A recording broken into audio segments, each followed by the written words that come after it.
नमस्कार साथियों। आज हम लोग चर्चा करेंगे एक नए टॉपिक पर, जिसका शीर्षक है भारतीय राजनीति के युग। साथियों, 1947 के बाद यानी देश की आज़ादी के बाद से लेकर के वर्तमान समय तक का जितना युग है, जितना इतिहास है, उसको हम 4 युगों में बांट करके देख सकते हैं। अक्सर आप लोग समाचार पत्रों में या न्यूज़ चैनलों पे ये सुनते होंगे कि साहब नेहरू युग में ये हुआ या इंदिरा युग में ये घटना हुई, फलाने युग में ये हुई। तो मैंने इसी भारतीय राजनीति के युग को राजनीतिक सिद्धांत में जो हमारा टॉपिक चलता है शक्ति, उसके संदर्भ में समझने का प्रयास किया है, जो मैं आपके साथ शेयर करना चाहता हूँ। तो भारतीय राजनीति के युग को हम 4 युगों में बांट करके देखते हैं। पहला है नेहरू युग। नेहरू युग प्रारंभ होता है 1952 से लेकर के 1966 तक। आप में से बहुत लोग कहेंगे कि साहब नेहरू जी की मृत्यु तो 1964 में हो गई, फिर लाल बहादुर शास्त्री बने। देखिए, नाम हम ले रहे हैं पर्टिकुलर एक नेता का, लेकिन जो हम पॉलिसी हम देखें तो उन नेताओं के गुजरने के बाद भी उस पॉलिसी में कोई ऐसा खास अंतर नहीं आया। लाल बहादुर शास्त्री जी ने नेहरू जी का कभी रास्ता नहीं छोड़ा या उनसे कभी कोई उलट बिल्कुल रास्ता चला हो। तो इसी बेसिस पर हमने इसको टाइमलाइन को तय किया है। तो पहला जो युग है वो नेहरू युग है, जो चलता है 1952 से 1966 तक। इस युग को हम कह सकते हैं शक्ति निर्माण का युग। ओके, शक्ति निर्माण का कैसे? क्योंकि हमारा देश नया नया आज़ाद हुआ था और उस दौर में हमारे लिए कई तरह की चुनौतियाँ थी, यानी कि देश के निर्माण की चुनौती थी, देश की संप्रभुता के निर्माण की चुनौती थी। चाहे हमारी अर्थव्यवस्था पे डिसीजन लेना हो, चाहे हमें हमारे विदेश नीति पे डिसीजन लेना हो, चाहे साहब हमें हमारे लोकतंत्र को कैसे मजबूत बनाना है, कैसे हमें फेयर इलेक्शन कराने हैं, ये चीज़ें हों। तो ये पर्टिकुलर हम कहें कि शक्ति के निर्माण का युग था। हमने अर्थव्यवस्था में अच्छा मॉडल लाया। पूंजीवाद और समाजवाद दोनों के बीच का हमने रास्ता अपनाया, इसे हमने नाम दिया लोकतांत्रिक समाजवाद। कहा कि साहब निजी उद्योग और सरकारी उद्योग दोनों एक साथ हमारे चलते रहेंगे। हमारे लिए लोकतंत्र सबसे बड़ी चुनौती थी। जिस समय देश में 15% आबादी साक्षर थी, हम लोकतंत्र लेकर आए, जिसका देश के लोगों को कभी कोई अनुभव नहीं था। इसके अलावा हमने विदेश नीति के संबंध में हमने शक्ति निर्माण किया कि भाई विदेशों में हमने शीत युद्ध की राजनीति से बचते हुए, महाशक्तियों से बचते हुए हमने कूटनिरपेक्षता की नीतियाँ बनाई। चीन के साथ हमने अपने संबंधों को संतुलित रखने के लिए पंचशील का सिद्धांत अपनाया। और इस चीज़ को शक्ति निर्माण का युग यूँ भी कहिए कि जो हमसे गलतियाँ हुई, उन गलतियों से सीखते हुए भी हमने आगे बढ़ा। जैसे कि 1962 में जो हमने चीन पर अति विश्वास किया, जिसकी वजह से हमें बहुत बड़ी पराजय झेलनी पड़ी। जल्दी ही हम उस सबक से सीखते हुए आगे बढ़े। 1965 के युद्ध में हमने पाकिस्तान को पराजित किया, अपनी विदेश नीति को हमने काफ़ी चेंज किया। तो इस तरीके से 1952 से 1966 तक का जो युग है, ये युग भारतीय राजनीति में कहा जा सकता है शक्ति निर्माण का युग। दूसरा जो युग है वो है इंदिरा युग। इंदिरा युग चलता है आपका 1966 से लेकर के 1989 तक। जी हाँ, मैं इसमें जनता पार्टी के जो 3 साल हैं 1977 से 1979 उनको भी शामिल कर रहा हूँ और राजीव गांधी युग को भी शामिल करता हूँ। भारतीय राजनीति का ये सबसे लंबा युग है। इसे हम शक्ति की चुनौती का युग, शक्ति के केंद्रीकरण का युग, संघर्ष और तूफान का काल, इसे कोई सा भी नाम दे सकते हैं। ये ऐसा युग है जब राज व्यवस्था के अंदर और राज व्यवस्था के बाहर दोनों तरफ से शक्ति के लिए चुनौतियां पैदा हुई। यहाँ मेरा शक्ति का जो अर्थ है वो देश की संप्रभुता शक्ति से है। सबसे पहले हम बात करें कि साहब बाहर से कौन सी चुनौतियाँ आईं, तो 1967 में जो हमारा नक्सलवादी उग्रवाद शुरू हुआ, अब मैं से कोई भी इसे आंदोलन नहीं कहता, हम इसे उग्रवाद ही कहेंगे। जो 1967 से नक्सलवादी उग्रवाद शुरू हुआ, इसी दौर में खालिस्तानी उग्रवाद शुरू हुआ, इसी दौर में उल्फा, बोडो, बहुत सारे जो उग्रवादी समूह हैं वो इसी युग में शुरू हुए। तो ये है जिन्होंने देश की संप्रभुता शक्ति को चुनौती दी, भारत संघ को तोड़ने की या उससे अलग होने की कोशिश की। इस युग में जो हमारी मेजर चुनौती है आज भी, जम्मू कश्मीर का आतंकवाद, वो भी इसी दौर में शुरू हुआ। तो ये संप्रभुता शक्ति के लिए बाहरी चुनौतियां थीं। आंतरिक चुनौती क्या थी? संप्रभुता शक्ति के लिए आंतरिक चुनौती आई खुद राज व्यवस्था के अंदर से, जहां पर शक्ति का अति केंद्रीकरण किया गया। संप्रभुता शक्ति को एक पार्टी के हाथों में, पार्टी से भी एक परिवार के हाथों में, और उस परिवार के भी एक मुखिया व्यक्ति के हाथों तक पूरी तरह से केंद्रित करने का प्रयास किया गया। ये व्यक्ति कौन थे बताने की जरूरत नहीं है। ये व्यक्ति थी देश की प्रधानमंत्री श्रीमती इंदिरा गांधी। अब ये जो राज व्यवस्था के अंदर जो शक्ति को चुनौती दी गई, ये कई रूपों में दी गई। नंबर 1, संविधान के लिए चुनौती। 42वां संविधान संशोधन किया गया। इसके अलावा भी कई ऐसे संशोधन किए गए जिनके द्वारा संविधान को तोड़ने मरोड़ने का काम किया गया। 42वें संविधान संशोधन के बारे में आप जानते हैं, जिसने देश में लोकतंत्र को ख़त्म करके, मौलिक अधिकारों को डिसमिस करके देश में तानाशाही का मार्ग प्रशस्त किया। इसी दौर में हम देखते हैं दूसरा हमारा कि संवैधानिक संस्थाओं के लिए चुनौती।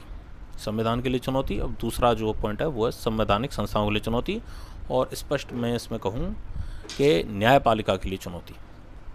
इंदिरा गांधी ने इसी युग में कहा प्रतिबद्ध न्यायपालिका, कि न्यायपालिका वही करे जो सरकार कराना चाहती है, जैसी सरकार की मंशा है। प्रतिबद्ध न्यायपालिका की बात की गई। उस टाइम पे इंदिरा सरकार के मंत्री खुलेआम कहा करते थे कि न्यायपालिका वही करे जो हम चाहेंगे। 1973 में जब केशवानंद भारती के समाप्त हुआ और जब सुप्रीम कोर्ट के चीफ जस्टिस का CJI का पद खाली हुआ, तब 3 वरिष्ठ न्यायाधीशों शैलेट हेगड़े ग्रोवर की वरिष्ठता को लांघते हुए AN रे को जो है मुख्य न्यायाधीश बनाया गया। और AN रे ने इंदिरा गांधी के निर्वाचन पर या श्रीकांत शुक्ला केस में जिस तरीके का डिसीजन दिया, उससे साफ जाहिर हो गया कि प्रतिबद्ध से भी आगे बढ़ के वफादार न्यायपालिका उन्होंने बनाई। ये जो टेंडेंसी है ये 1977 में हुई जनता पार्टी में, जब उन्होंने भी वरिष्ठता को जो सिद्धांत था उसका उल्लंघन किया और खन्ना साहब की जगह बेग साहब को जो है उन्होंने न्यायाधीश बनाया था। अभी हम आगे चलते हैं साहब 1985 में, जब आपका शाहबानो प्रकरण मामला हुआ। उस मामले में कट्टरपंथियों के दबाव में झुकते हुए राजीव गांधी सरकार ने संविधान में संशोधन किया, महिलाओं के अधिकारों में कटौती की और सुप्रीम कोर्ट के डिसीजन को पलट दिया, जिसके बाद से ही भारत में असल में सांप्रदायिक राजनीति की शुरुआत मानी जानी चाहिए।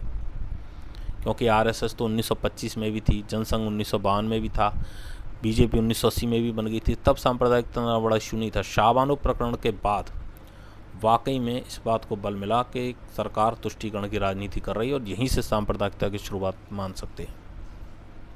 भविष्य की जो चुनौतियां पैदा हुई वो भी इसी दौर से पैदा हुई।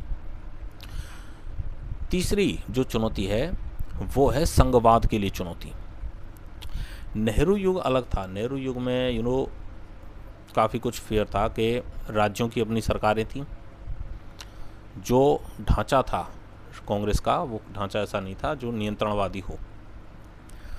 ये दौर संघवाद के लिए भी बहुत चुनौती भरा बनकर आया कि जहां पर इंदिरा गांधी राज्यों के मुख्यमंत्रियों को जो है चयनित करने लगी।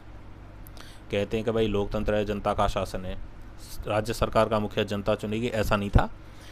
जनता को केवल वोट डालने थे। मुख्यमंत्री कौन बनेगा वो आला कमान चुन करके भेजेगा। ये जो शब्द है आला कमान, साहब मुख्यमंत्री आला कमान चुनेगा, जनता नहीं चुनेगी, ये शब्द इसी दौर में से निकल कर आया। अभी हमने राजस्थान में ही देखा कि अशोक गहलोत और सचिन पायलट के बीच में जो बीच चला, उसमें दोनों की मंशा यही थी कि साहब आला कमान मुख्यमंत्री बनाकर भेजेगा। अभी बीजेपी में भी वही कल्चर हुआ, पब्लिक किसे मुख्यमंत्री देखना चाहती है डजेंट मैटर, आला कमान चुन करके भेजेगा। तो ये जो आला कमान कल्चर है वो वहीं से आई। दूसरा, संघवाद के लिए चुनौती निकली जब 1977 में जनता पार्टी ने 8 राज्यों की कांग्रेस सरकारों को बर्खास्त कर दिया, ये कहते हुए कि साहब जब केंद्र में इंदिरा गांधी हार गई हैं तो आपको भी नैतिक रूप से पद पर रहना नहीं चाहिए। और 1980 में इंदिरा गांधी ने भी वही बदले की भावना से काम किया कि उन्होंने भी 8 राज्यों की गैर कांग्रेसी सरकारों को बर्खास्त कर दिया, जबकि उनका कोई भी फॉल्ट नहीं था। ठीक है, तो इस प्रकार तीसरी चुनौती जो मिली वो मिली संघवाद को। तो ये हमने 1980 में 8 राज्यों की कांग्रेस सरकारों को बर्खास्त कर दिया। तो ये हमने यहाँ पर देखा इंदिरा युग के साथ किस प्रकार इस युग में शक्ति के लिए चुनौती पैदा हुई, शक्ति केंद्रीकरण आया, संघर्ष या तूफान का काल आया। तीसरा जो युग है वो है गठबंधन का युग। 1989 से 2014 तक के इस युग को गठबंधन का युग कहा जा सकता है। और इस युग को हम जान सकते हैं शक्ति के विस्थापन के रूप में। तो 1989 से 2014 का जो युग है वो जाना जाता है शक्ति के विस्थापन के रूप में, और उसे हम कहते हैं गठबंधन का युग। ऐसा युग जिसमें क्षेत्रीय दलों का उभार हुआ। अब तक जो संप्रभुता शक्ति केवल केंद्र सरकार या बड़े राजनीतिक दलों में डिपेंड थी, वह अब राज्यों की ओर तेजी से विस्थापित होना शुरू हुई। जो क्षेत्रीय दल थे वह अब शक्तिशाली हुए और अब केंद्र सरकार क्षेत्रीय दलों के ऊपर निर्भर होने लग गई। इस युग में जो सबसे बड़ा खासियत है वो है कि इस युग में सांप्रदायिकता, जातिवाद की राजनीति, चाहे आतंकवाद का मुद्दा हो, ये मुद्दे पर्टिकुलरली गंभीर रूप धारण करते हैं। इस युग को हम समस्याओं के विकराल होने का रूप ही कह सकते हैं। ये समस्याओं का जन्म पिछले युग में हुआ, लेकिन इस युग में वो विकराल हो गई। बाबरी डेमोलिश हुआ, उसके बाद पूरे देश भर में दंगे हुए, बम्बई के बम ब्लास्ट हुए, जाति की राजनीति शुरू हुई। और इस युग में है बहरहाल कई हम समस्याओं का चर्चा करते हैं, लेकिन कुछ अच्छा भी हुआ, डिसीजन हुआ। वह डिसीजन हुआ कि देश की आर्थिक जो नीति नेहरू युग से जो चली आ रही थी उसमें एक बड़ा क्रांतिकारी परिवर्तन हुआ और भारत में उदारीकरण की राजनीति की शुरुआत हुई। तो ये है हमारा गठबंधन का दौर, जिसे हम शक्ति के विस्थापन के रूप में जानते हैं। वर्तमान जो राजनीति है 2014 के बाद की जो राजनीति है, जिसे हम कहते हैं मोदी युग, तो मोदी युग की खासियत है ये युग है शक्ति के प्रदर्शन का युग, या जिसे हम कहें भव्यता की राजनीति का युग। हमने अब इस युग में देखा है, और इसको हम तीसरा भी नाम दे सकते हैं, समस्याओं के समाधान का युग, के शक्ति का हमने प्रदर्शन किया। अब हमारी जो फॉरेन पॉलिसी है वो काफ़ी स्ट्रेट है। अब हम बड़े देशों को जवाब देने में, आंख दिखाने में सक्षम हैं। कैप्टन अभिनंदन के मामले हमने देखा कि किस प्रकार पाकिस्तान जैसे छोटे देश, जो कि अब तक भारत के लगभग बराबर में बातचीत करने की दम रखते थे, उनका बहुत तेज़ी से लेट डाउन हुआ। वो एकदम ऐसे सरेंडर पोजीशन में अभी खड़े हुए हैं। हमने छोटे देशों की बजाय बड़े देशों के साथ, हमने पश्चिमी देशों के साथ संबंधों को तेज़ी से बढ़ाया। हमने इंडियन डायस्पोरा को जोड़ा, आप्रवासियों को फिर से भारत से जोड़ा है। एक भव्यता की राजनीति हमने शुरू की कि जहां देश का जो पावर है उसको शो किया जाए, देश की असली ताकत को शो किया जाए। इसे हम समस्या समाधान का भी युग कहिए कि आर्टिकल 370 जम्मू कश्मीर के विशिष्ट राज्य का जो दर्जा था, जो वहाँ आतंकवाद की भी मूल जड़ था, उसको हमने ख़त्म किया। कोई सरकार उसकी हिम्मत नहीं करती। हमने जो वहाँ के अलगाववादी थे वहाँ पर कार्रवाई किया, कोई सरकारें हिम्मत आज तक नहीं किया। इसके बाद सबसे बड़ा, देश की आज़ादी से पहले का भी जो बड़ा विवाद था, जो देश में सांप्रदायिकता की जो है जड़ कहा जाता था, राम मंदिर का मुद्दा। राम मंदिर का मुद्दा सुप्रीम कोर्ट के थ्रू बड़े शांतिपूर्वक तरीके से सॉल्व हुआ, राम मंदिर का निर्माण हुआ, और इस तरीके से दशकों से चला आ रहा जो सांप्रदायिकता का विवाद था, वो विवाद का शांतिपूर्वक समाधान हुआ। हमने नागालैंड के उग्रवादियों के साथ जो है शांति समझौते संपन्न किए, उल्फा और बोडो के साथ स्थायी शांति समझौते संपन्न किए हैं, और वहाँ के उग्रवादियों ने सरकार के सामने सरेंडर किया है। पहली बार हमने एक्सेप्ट किया कि नक्सली उग्रवादी हैं और नक्सलियों के खिलाफ सख्त से सख्त कदम उठाए जाएंगे। आज तक किसी सरकार की इतनी हिम्मत नहीं हुई, उनको उस दौर को उग्रवाद कहने की भी हिम्मत नहीं हुई। तो अब हम देख रहे हैं कि चाहे हमारी गृह राजनीति हो, चाहे हमारी विदेश नीति हो, चाहे हमारी आर्थिक नीति हो, सभी मामलों में अब सरकार स्ट्रेट है, वो सीधा डिसीजन लेती है, जो डिसीजन लिया जाता है उसे शो भी किया जाता है। तो इस प्रकार मोदी युग को शक्ति के प्रदर्शन का, भव्यता की राजनीति का, और सबसे सही समाधान की, समस्या समाधान की राजनीति का युग कहा जा सकता है। अभी सरकार का जो है तीसरा टर्म शुरू हुआ है। नरेंद्र मोदी जवाहरलाल नेहरू के बाद दूसरे प्रधानमंत्री बन गए हैं, जो कि लगातार 3 बार प्रधानमंत्री का चुनाव जीते हैं। 2 साल का अगर वो कार्यकाल क्रॉस कर लेते हैं सक्सेसफुली, तो वो भारत के पहले प्रधानमंत्री होंगे जो लगातार 15 साल प्रधानमंत्री रहने का रिकॉर्ड कायम करेंगे। चलिए, आज के बात इसी के साथ मैं समाप्त करता हूँ। धन्यवाद।